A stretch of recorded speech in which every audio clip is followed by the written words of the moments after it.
This meeting is being recorded. All right. Well, thanks, guys, again for jumping on this quick call to get you up to speed as new sponsors for the Emerging Leader Program. The objective of this call is to go over any questions that you might have as a result of having read through the program guide, which is a great outline and overview of all of your roles and responsibilities as an Emerging Leader sponsor and all of the ways in which you can most support your Emerging Leader in their experience.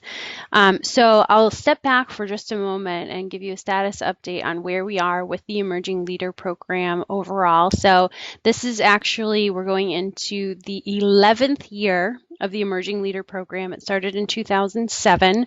It's been through two big redesigns, and that second redesign just started recently with the class of 2017, which is graduating this month from their experience. So their first year of the program was under an old 24-month design where they came together for one conference once a quarter over the course of 24 months. And their second year in the program was 2-day conferences, 4 times plus a capstone, 2-day conferences twice, followed by a 6-month capstone experience in which they completed a 360 assessment, took on some mentoring experience, and also did some practical application, and have given, most of which have given their final presentations. So right now with the class of 2018, you'll be stepping in as the class of 2018 wraps up their final conference, which is this month, and they enter their capstone period. So they're just starting their role as mentors to the class of 2019. They will be completing their 360 assessments, or they have completed their 360 assessments, and will be working on getting those debriefed at the conference and then in one-on-one follow-ups with their site TMOD specialists later on. And then they will also be taking on some special projects and assignments as part of their capstone experience in preparation for their final presentation, which will be over the summer of 2018 this year. The class of 2019 are the newly nominated, what we'll call the junior class of incoming emerging leaders. They are, at this point, they have been notified of their nomination. They've had an opportunity to review the program guide and either accept or decline their nomination. And later in this call, I'll be walking through what some of those next steps for you will be with them, but they are just starting out. They'll have 12 months of conferences with us, one that is corporate enterprise wide and 4 that are Gen Copus specific, followed by their 6-month capstone experience. So we're in various stages with each of the 3 currently active classes of emerging leaders due to the change management we've undergone with the new program design. So it will be the first and last time that we have 3 classes all kind of running at once as we wrap up class of 2017, shift class of 2018 into their capstone, and kick off the class of 2019. So there's a lot of moving parts right now. So I'll step back. So, Kim, Yes. I just wondered at the conclusion or at the appropriate time, if you would be able to kind of run down at this point, just to have all spoken out, the immediate action items needed right now from the EL sponsors whenever it's appropriate. Yeah, absolutely. I have a PowerPoint that I'll throw up in the Skype meeting, and I'll send that out afterwards as well, and that will include that in there. Thank you. You're welcome. So just to step back into the program guide and take you from a higher level perspective of what the program is really all about, what we're trying to accomplish, and how the sponsor role supports that. With the Emerging Leader Program, you know, this is a program that historically we nominate people that we think are future leaders in the organization, future key managers and above. And what we've come to realize through this program experience is that there are all kinds of leaders in the organization and that we need niche players to be leaders too. So the focus is really on developing that foundation of key capabilities, skills, and knowledge in our future leaders in whatever level of the organization they might lead, with an eye towards organizational retention and also building our diversity pipeline. So as a result of that, if we have individual contributors who are progressing to supervisory, managerial, and above roles, that's great. That is a goal of the program, but I just want to reinforce that it is not the only goal of the program. We really want to set that foundation of core competency and attributes in our future leaders. So if you have had a chance to look at the Emerging Leader Program Guide, you'll see that there is a snapshot of a roadmap on one of the first couple of pages in there, and that gives you an overview of the cadence of what they will go throughout their program. So, meeting with their mentor before and after each conference, meeting with you, their sponsor, as an orientation to kick off their program, and throughout to check in on their development plans. TMOD has some meetings in there to help them with their development plans. And then there's some executive level support that occurs throughout that process as well in preparation and during their capstone experience. And then, in terms of your role, we do want to reinforce the emerging leaders have to own their experience, just like any employee needs to own their development. Your role is really just to make sure that you're advocating for the program to your senior leadership team peers. So if the emerging leaders are looking for opportunities where they get to practice some of what they've been learning in the conferences on a special assignment, if there's a diesel outage window, there's a special outage project assignment that they can do, or an acting leader role to fill in for somebody who's out on the new wonderful long maternity and paternity leaves. Those are great opportunities where, as those discussions are happening at the senior leadership team level, that you could step in and advocate that those are opportunities that would be shared with the emerging leaders to give them that chance as part of their capstone to practice what they've been learning. Some of the other ways that you can support the emerging leaders are facilitating conversations between them and their managers. So historically, some of our development programs have been challenged where, as with any learning and development program, a participant attends a conference, they go back to work, and there's no application because there's nobody there supporting them and advocating to help them apply what they've learned. So managers of participants don't go to the conferences, but they should know generally what the emerging leader is learning and how they can support them in applying those learnings, having follow-up conversations with them to get an understanding of, what is it that, what new skills did they develop, what new knowledge do they have, and how do they think they can help themselves perform better? How do they think they can help the team perform better? So helping facilitate some of those conversations through informal check-ins with their managers, I think would go a long way from a sponsor perspective. And then again, any other opportunities where you can pull them together that you think is appropriate throughout the year. Things like monthly meetings or quarterly meetings to check in as a group on what they're learning.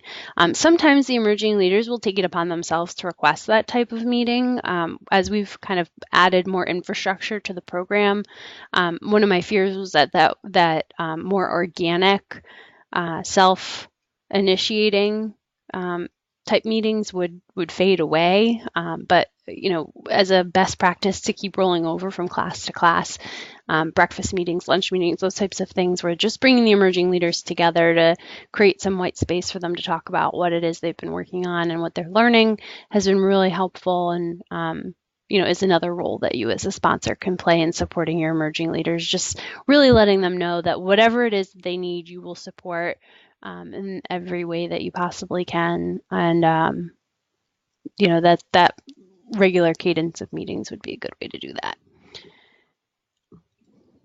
So I'm not going to read through all of the roles and responsibilities that are in the program guide for the sponsor, but I did just want to highlight those couple that are most pertinent or have been most pertinent to the success of our emerging leaders. And then formally, there is an expectation that the site sponsors plan and execute an orientation to welcome the incoming class. So that's kind of their first touch point coming together. For this will be for the class of 2019. We do have an orientation agenda template that I will ensure that you get a copy of. And it's pretty simple to follow. It's largely based on some of the key points that are in the guide, going over that roadmap, helping them understand what the curriculum is all about and what the commitment is, and then really hearing from some of the alumni emerging leaders so they can share their experiences and their best practices from what they had the opportunity to go through. So I'll just pause there. I don't know if Amy Jo, having been part of the program in the past, if there's anything that Ed or any of the other emerging leader sponsors may have shared with you that you think would be helpful for the group to know. I can't think of anything else in terms of, just what you've spoken of so far. I think from an advisement perspective, I think it's a fine, I just would make this, I guess, caution or, emphasis that it's a fine line between having the emerging leaders own their development and, I guess, leaving them too far in the dark to find their way. I think that sometimes, we pick one extreme or the other, and meaning that sometimes these emerging leaders, they don't know what they don't know. And so I've seen that in some cases, not necessarily at Calvert, but I've just seen in some sites that it's almost the sponsor or even the TM&OD person maybe abdicate any responsibility towards trying to get the emerging leaders what they need to be successful by saying, well, they're an emerging leader, they need to figure it out. And so I just caution that it's a fine line. They do need some support and help. Yes, they do need to drive their own development, but just to be cautious of not stepping too far away from that. Yeah, I would agree with that wholeheartedly, Amy Jo. That's well said.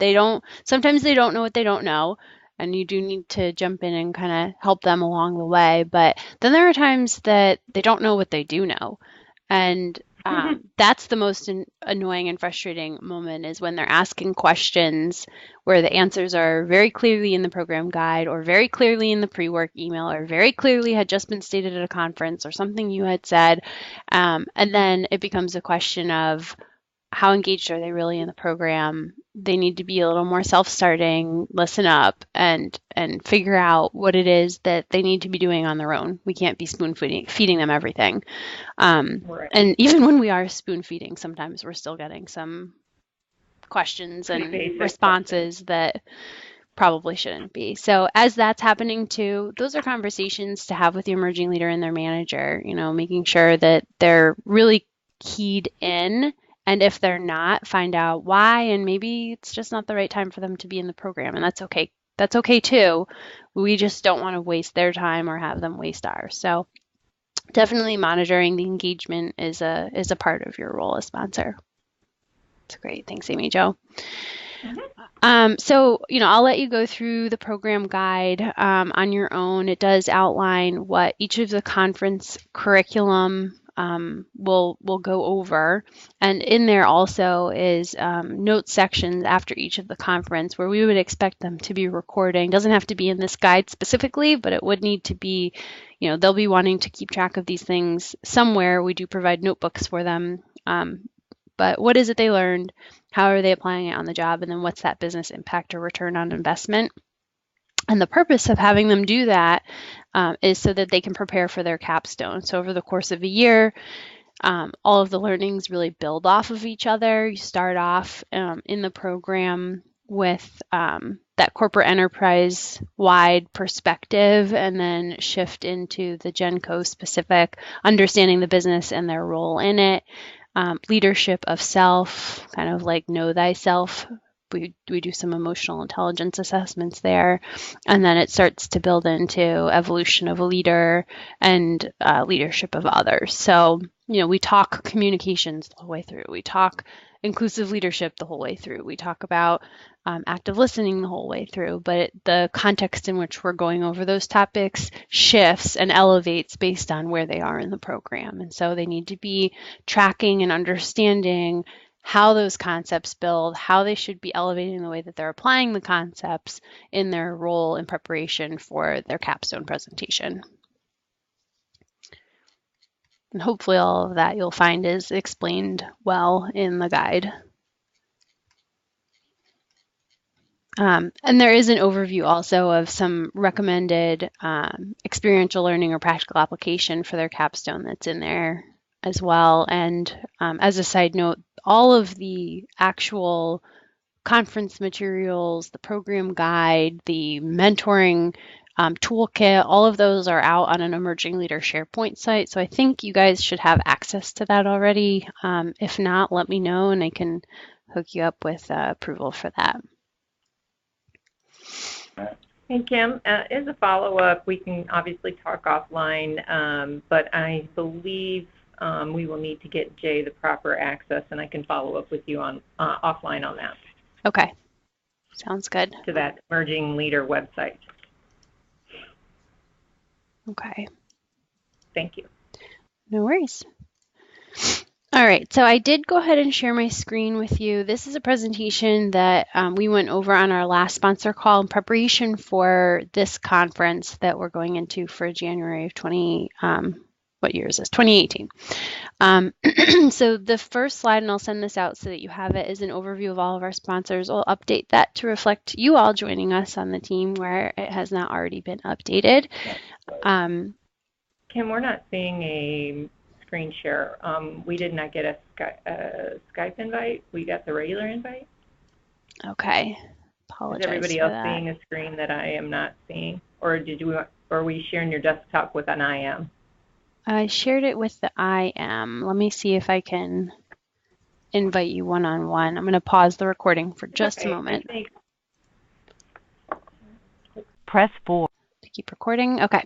So then for the class of 2018, again, so this is their conference, January 9th and 10th at the Mendenhall Inn in the Kennett Square area, and then January 23rd and 24th out at Cantera. So day one of the conference before the graduation event, we're going to be spending the majority of the day on their DISC assessment debrief. So DISC is going to be an opportunity where they're going to have an insight into their personality style, and then we'll be talking about different approaches to leadership styles for others to build an inclusive environment. We'll also give them an opportunity to hear some capstone presentations from others from the class of 2017 and ask them questions about their experience. We'll be sharing with them what to expect during their capstone experience beyond just that final presentation. So during day one, you'll really just be there to support, answer any questions, provide any personal insights that you might have.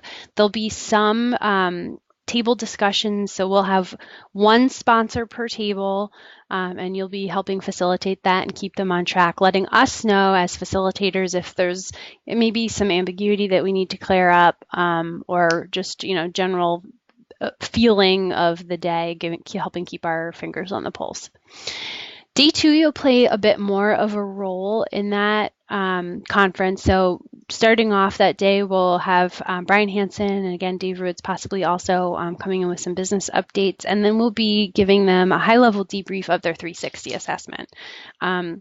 Remaining topics for that day will be around motivational leadership, strategic leadership, and change management. And then your big role, other than the one that I already mentioned, you're already playing for day one, also throughout day two, but your big role will be during the capstone game. So we're going to be actually facilitating a game of Cranium with them. And the idea, if you have never played the game Cranium before, is there's different types of activities that you have to do in order to win. And the activities that we're having them do all relate to the various concepts and experiences that they would have learned or built upon throughout the Emerging Leader program. So it's a live simulated game. They'll be broken out at their tables. We'll have, I think, 10 games going on all at once, depending on how many people are in each region, with one sponsor at each table. So you as sponsor sponsors during the Cranium game will be responsible. You'll have an answer key, but some of it is subjective. You'll be responsible for hearing their responses and assigning points based on the guidance provided in the answer key. You'll also have to time them because some of them are time limited, and referee in a couple of cases. So that will be your big role on day 2 of the conference for the class of 2018. And then So again, Kim, yeah. to clarify, the class of 2017 just comes for the actual evening event. Yes, Correct. exactly. Yep, they're coming just in for graduation the night before. Yeah. So that will be your role the night before will be to congratulate them, participate with them in the ceremony, and hand out their certificates of completion. Got it. Right. And the class that's for this conference is only the class of 2018. Correct. Okay. All right. Thanks. You're welcome. So the next slide, you can disregard. This was in preparation for this conference, and I'll just zoom right in because we are over time on the class of 2019. So as I indicated, nominations are complete. At this point, we know if they've accepted or declined. We've sent out our first communication to them, so I'll make sure that you get a copy of that as well. And their first action is to complete the mentee pairing profile. So in preparation for orientation, which you will plan a date for, I'll make sure that you have that orientation agenda overview as well. You will also be responsible for pairing the mentees from the new class of 2019 with mentors from the new class, or from the senior class of 2018. So they will fill out mentor profiles. Class of 2019 will fill out mentee profiles, and then you will work with support from TMOD on actually getting them paired. And at that orientation, you will bring them together for the first time as mentees and mentors to kick off the class of 2019 program experience. So with that communication, I do have all of the dates included for the 2018 conferences. So I know this starts to get confusing with so many different classes running. Class of 2019 participates in the 2018 conferences with the exception of this one this month, which is the final conference for the class of 2018. And then starting in March, we have those conferences planned out from, from March of 2018 through January of 2019. So it is all laid out. Hard to follow over the phone, but I'll make sure that you have that information as you get ready for your orientations. This is an overview of what that orientation agenda looks like. Again, I realize that we're out of time. So as you take a look at this, you can review it, talk to TMOD about it, talk to the previous sponsor about it. Let me know if you have any questions, and we can help fill any gaps where needed. So Kim, after the January session, the only active cohorts meeting are the class of 18. So we're kind of through our transition period with multiple versions of the program running. And the 2018 class is in capstone, and then the 2019 class is in cohort mode, if you will, correct? Yes. Conference mode. Yeah, okay. So from this point forward, after this January conference, only the class of 2019 will be going to conferences. The class of 2018 will be mentoring them and going through their capstone experience. Yep, thanks. Yeah. So this last slide is a recap of those key next actions. So gathering your mentee and mentor profile. So everything prior to that was gearing up for this conference, which is done at this point because it's tomorrow.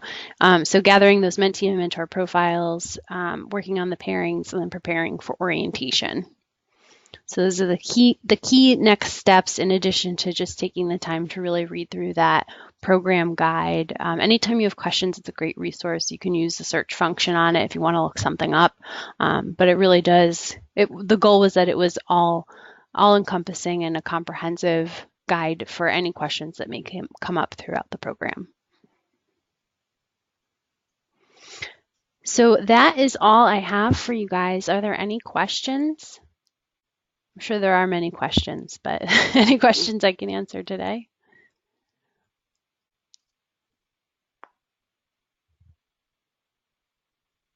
I think we're good in Calvert. Thanks. We're good Yeah, at I'm good at All right, great. Jerry, thanks. Jerry, thanks, Dale. Thanks, Jay, very much for your support. And I'll look forward to seeing you at the next couple of conferences, and I'll be sending you these follow-up materials here shortly. Have a good rest of the day, everybody. Stay safe with the ice storms out here. End of call. Thanks, Kim. Bye-bye.